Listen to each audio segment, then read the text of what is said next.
Hey family, welcome to and welcome back. I'm So Ronica, and today I'm making cube steaks and homemade biscuits. Okay, pork cube steaks. For those who have seen my beef cube steak video, it didn't quite go well. Okay, it was kind of nasty actually. But the pork, I'm anticipating that it's going to taste better. Honestly, I'm the kind of person that'd rather have a pork chop or a pork steak than a steak any day. We are going to sift our self-rising flour. This is my first time ever buying this in my life, y'all. Now, I'm the kind of person where I don't like doing recipes that calls for foreign, unfamiliar products that I don't already have. Because how often am I going to be cooking that dish? And now I got stuff taking up space in my pantry, refrigerator, etc. But something about biscuits, you can eat those morning, noon, or night. Like, this is just something I feel like I need to know as a woman, how to make biscuits from scratch. Also, one thing I've learned, or two things I've learned upon my research of biscuits from scratch, is that you don't have to make it with Crisco. You can also make it with heavy whipping cream. And you don't have to use self-rising flour. You can use all-purpose flour, and you can doctor that up. I'm not sure the ingredients. I think it's baking soda or baking powder, might be a little bit of salt, might be cornstarch. I don't know. But that information is on the internet. But for me, it was just easier to start my first batch off with buying what they say to buy. And so I noticed that, in the past, they would have like little small jugs of, eggnog and buttermilk, but they didn't have that this time. So I had to jump right in. I felt like this was the Lord's way of saying, you're going to make more than one batch of biscuits. So you got to have that buttermilk handy and self-rising flour. So of course it gets all over your hands. So make sure that if you're making biscuits from scratch, okay, that you want to have all your ingredients out and like, I want to say open. Now don't have the buttermilk sitting out where it's room temperature, but I'm saying like common sense, like you don't want to touch the refrigerator door. You don't want to have to, that first time opening up like milk, how it gives you a little bit of resistance and pushback. You want to have clean hands when you're doing that. And I had biscuit batter all over my fingers. So anyway, I had a nice little mess to clean up after this. But so I'm just trying to find my footing and get my rhythm, y'all. A phrase I often use with my sewing videos. So now I'm just making my little area nice and floury so that the biscuits don't stick to the counter, because that's a whole nother video. Biscuits sticking to the counter. And so you don't want to over knead it. I know that. That I know, because it makes for hockey pucks instead of biscuits. And we don't want that. Okay? Especially our first go round. I feel like if I mess up the first go round of making a dish, I oftentimes won't try it again. I know I say that and I got cube steaks right next to me. But these are pork, like I said. So might turn out better. So now I'm making the gravy. And of course, my gravy gets better with each attempt. And I feel like this time I want to say I nailed it, but then I remember what's getting ready to happen. I was about to add some heavy whipping cream to it, but because I couldn't even get it open due to the batter on my fingers, I felt like that was a sign from the Lord telling me not to add that. So I just went ahead and added some water, warm water. And now I'm whisking it as if my life depended upon it.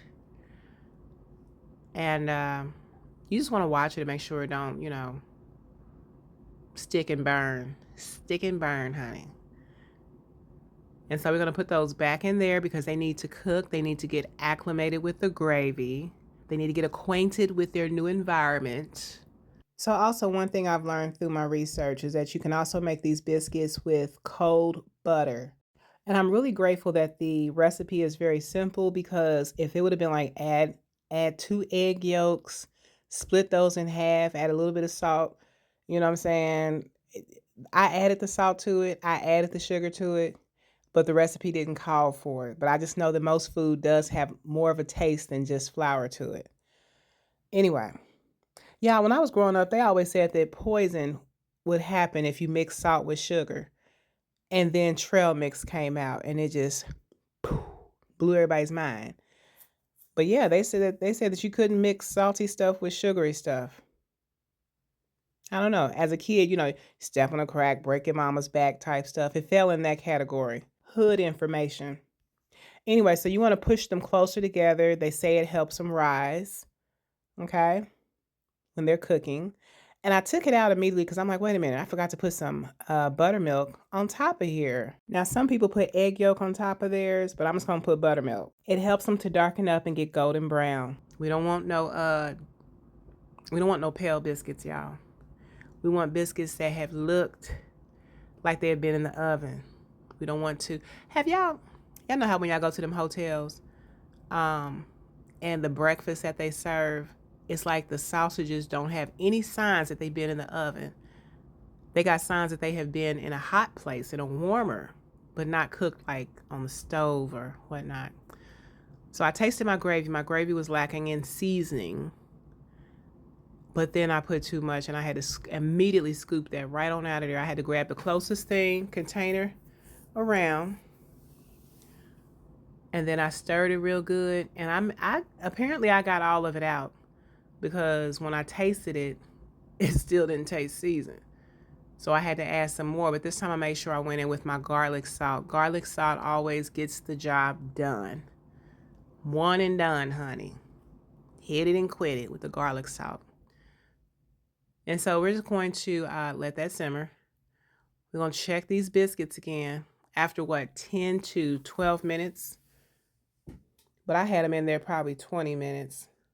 Because again, my oven was on 350. I forgot to change it to 450.